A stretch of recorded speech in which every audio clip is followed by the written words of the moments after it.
ഇന്ന് നമ്മൾ ഉണ്ടാക്കാൻ പോകുന്നത് ബട്ടർ ചിക്കനാണ്. ബട്ടർ ചിക്കന് എന്തെല്ലാം വേണമെന്നും എങ്ങനെ ഉണ്ടാക്കാം എന്നുള്ളതാണ്.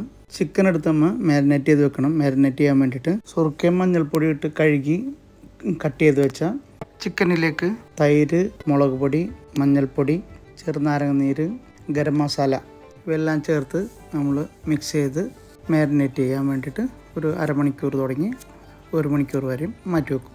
ഒരു പാത്രം അടുപ്പിലേക്ക് വെക്കാം. ഒരു കഷ്ണം നെയ്യിട്ട് മാരിനേറ്റ് ചെയ്ത ചിക്കൻ നമുക്കിതിലേക്ക് ഇട്ട് കൊടുക്കാം. അത് അത്യാവശ്യം നല്ല രീതിയിൽ ഫ്രൈ ആയിട്ട് വരും.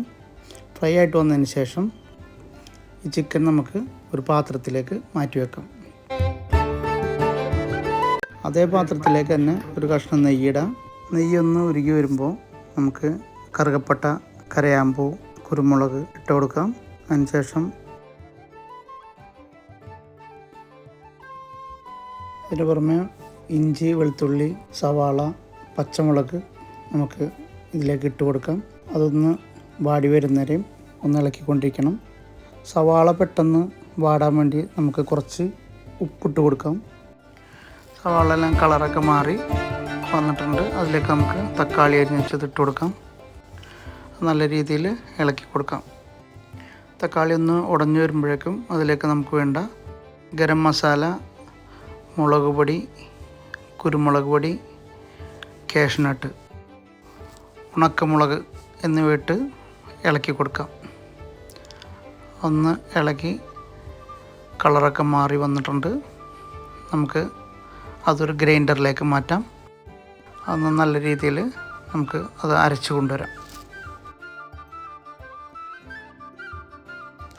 വീണ്ടും അതേ പാത്രം തന്നെ അടുപ്പിൽ വെച്ച് നെയ്യൊന്ന് ഉരുക്കിയതിന് ശേഷം അരപ്പ് അതിലേക്ക് ഇടാം.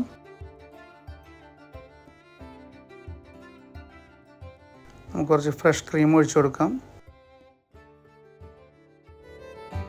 ഒന്ന് ഇളക്കി കൊടുത്തതിന് ശേഷം മല്ലിച്ചപ്പ് കട്ട് ചെയ്ത് വെച്ചുകൊണ്ട് അതിലേക്ക് ഇട്ട് കൊടുക്കാം. ഒന്നുകൂടി ഇളക്കാം.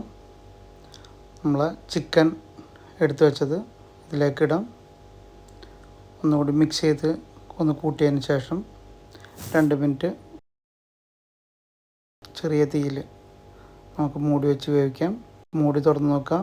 നമ്മുടെ ബട്ടർ ചിക്കൻ റെഡി ആയിട്ടുണ്ട്. അപ്പോൾ അതിലേക്ക് കുറച്ച് ബാക്കിയുള്ള മല്ലി കട്ട് ചെയ്ത് വെച്ചതും അതിലേക്ക് ഇടാം. നല്ല ടേസ്റ്റി ആയിട്ടുള്ള ബട്ടർ ചിക്കൻ ഇവിടെ തയ്യാറായിട്ടുണ്ട്.